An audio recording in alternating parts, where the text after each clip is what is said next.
Welcome back to On the Record. I'm here at the Enable Partner Summit in Arizona, and where it's about 94 degrees outside. And I got picked up a few hours ago, and by somebody who said to me, "Gee, it's really cool here." And actually cold. And I said, "Like how cold?" And he goes, "68 degrees." And so sitting here with Gavin, who's the CEO of Enable and a fellow Canadian. 68 at this time of the year ain't so bad for an evening. Not so bad at all. It's absolutely beautiful outside, and it's supposed to be this way all week, so let's enjoy it while we're here. Absolutely. So I know I've talked to you a couple of times in the last little while. But there's been so much going on with Enable that it warrants every one of them. You're beaming, and so let's talk about that reason why you're beaming right now. So it's either you're pregnant, and I doubt that, or you got a whole lot of money. Well, a number of factors. A whole lot of money certainly helps. As a business, and our MSP partners are experiencing exponential growth since we launched our End Central hybrid model back in January 2010. We've seen our partner base's SMB customers grow over 175%. We're here at this beautiful location in Arizona for our Worldwide Partner Summit. We've got over 500 managed service providers here. That's up about 60% from last year. All the metrics are just shooting straight up in the air. So yes, I'm a pretty happy guy. So you've had a fair amount of money being pushed into your business. What's it going to be used for? The use of proceeds are really to help us to execute on our strategic plan that we've got, and part of that, and we introduced the first phase of it last year with our hybrid model and our freemium strategy. We're going to be continuing to invest very aggressively in the partner base. So we'll be doing that with a major announcement of our freemium program, which is worth about $115 million of software that we're going to be providing to our partners to help ensure that they get all of their non-managed customers on their dashboard and under management, and all of those any of their non-managed devices. As well, we're going to be introducing a couple of new products, a GPO policy enforcer product, as well as an anti-spam product, and we're introducing freemium programs with that as well. We're expanding our international sales. Currently, 40% of our business is outside of North America. We're going to continue to expand internationally, and we're going to continue to bring new products into the fold for our partners. So a lot of programs, and the main emphasis is really about helping our partners grow their business, ensure they get that they're the dominant players in their markets for managed services. Now, a couple of years ago, actually, I had a conversation with you about it back then. You probably don't remember, but where everybody was talking that you should do managed services and nothing but managed services. Where do you sit on that now? Well, actually, that's a very interesting question, because I think the definition of managed services has really changed. And so when I think of managed services now, where I think of everything as a service. So antivirus, instead of being a product sale, should be antivirus as a service. Backup as a service. Desktops as a service.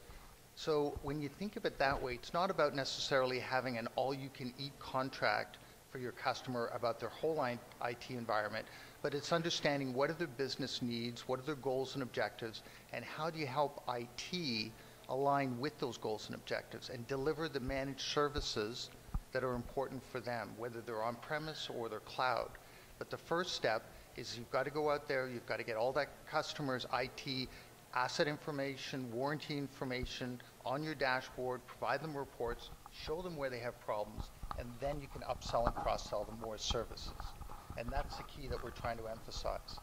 And so really, if I was saying, like, okay, should I become a managed service provider or become a cloud seller, whatever it is that you call a cloud person, really there is no, from your definition, and I would agree with, there's really no differentiation. It's almost becoming one big thing. Like, what does your customer need? Provide it to them. Absolutely, and whether it's on-premise, whether it's in a private cloud or from a public cloud, really doesn't matter. These are IT services that the customers need, and you have to understand which services are most appropriate for them, and you be that trusted advisor and deliver those to them, whether they're on-premise or cloud. So within the industry, we have about 80, 85,000 resellers in North America, or not even North America, Canada and the U.S. So a lot of them. We have well less than 20,000 of them, probably more like about 12,000 of them, who are managed service providers at this point. Why do you think the other, we'll call it 70,000, are not getting in there? Is it just that they want to go bankrupt? That's a great way of putting it. A lot of these 80-odd thousand VARs are delivering reactive services to their customers. So they may all say they're delivering managed services, but really they've got a remote control tool and they're reactively supporting the customer. They don't have their asset information, they don't have their warranty information, they can't provide them with business level types of reports, and they can't really help them evolve their business with IT. And absolutely, if they don't evolve to the next level, they'll be out of business over the next couple of years. And what we've done with the Essentials and our hybrid platform and this massive freemium program that we've given to our partners is we said, look, we've eliminated all of those barriers at the SMB level. Now, there's no cost to you. I'm giving you the software. Take it, deploy it out to all of those non-managed customers, all those non-managed devices, get them on your dashboard, provide the reporting, show them where they've got issues, upsell and cross-sell them services accordingly. So do you think we're finally at that point, or at least getting to it with the SMB marketplace, where you can have, enterprise solutions that can really help them grow their business at an SMB price? Absolutely, and the Partners Summit here is testament to that. Where we're having our elite meeting right now, and there's over 100 people in the meeting. Last year there were 50 people in the meeting. In the whole Partners Summit, as I said, the overall registration is up 60% from last year. Partners are growing at exponential rates. We've actually had over 200 partners that were registered with Enable last year at this time who have more than grown 100%. And then we have a whole slew of partners, about another 175 partners that signed on since last year and have also grown 100% in their managed service business. So we're seeing within our partner just exponential growth all over the place. And that's my challenge out to the partners. This time next year, I want to see everybody grow their managed service base 100%. You know what? And I'll bet every one of our readers is sitting there saying, boy, grow 100%. Now, some of them have lost so much because they haven't gotten on board that even growing 100% isn't going to keep them in business. How easy is it for them to get into the business and really, really hype their sales? Well, for the people who understand, there's always going to be winners and losers, right? And this is about the people who want to continue to deliver services in a reactive fashion are not going to be in business 2-3 years from now, for sure. The people who adapt the technology and follow the programs. We've got in our staff at Enable, we have 8 partner development specialists. These are business consultants that are employees at Enable, and actually I'm doubling the team right now.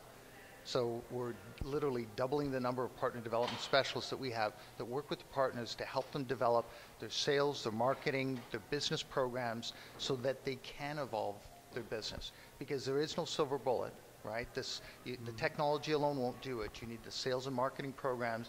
You need to understand your profitability, and you need to understand how you're going to take this to market. And even when we give you all of that, if you don't have the desire to do it, it's like taking a horse to water. Yeah. Interesting. That's one of my father's favorite expressions. I've heard that one all my life. But I started to look at it and I go, any business person out there, if you have any type of business sense and a little bit of a personality, a lot would help, a little bit of a personality, you can now make it in that business and do really, really well. Absolutely. I was just chatting with a partner. He started with us with 7 employees. He's now up to 37. In the last year, he's more than doubled his business, his managed service practice.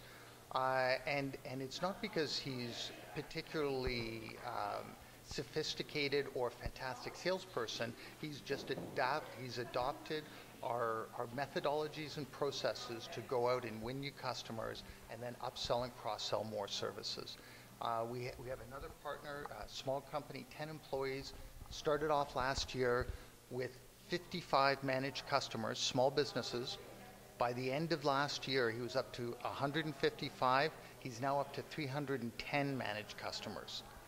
And this is and he's gone from being a 10-man shop to being a 13-person shop.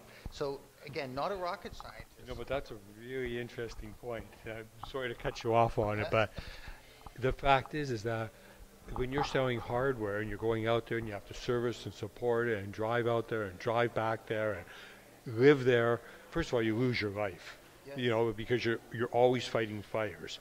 But on top of that, this way your margins just grow so much because you're not adding the most expensive thing for most VARs, which is people.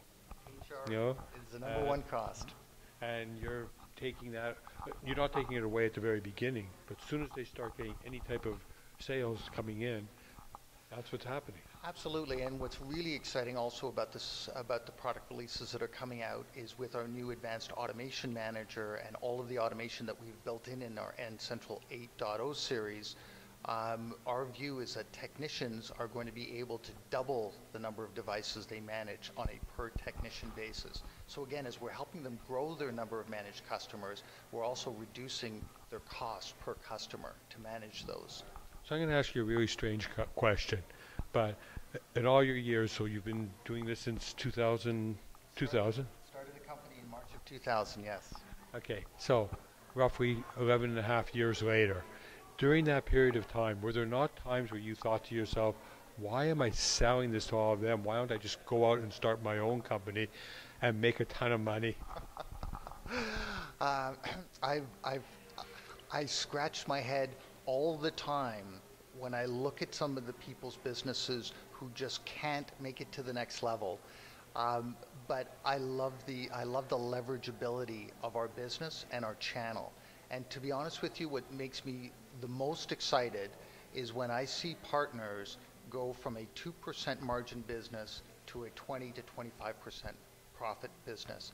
That's when I get really excited. So if I can do that again and again and again, as we have with all those people in the room in the elite meeting right now, that's a lot of fun. And that's what really drives me. You know what? That sounds perfect. Thank you, and hope to see you again on the record.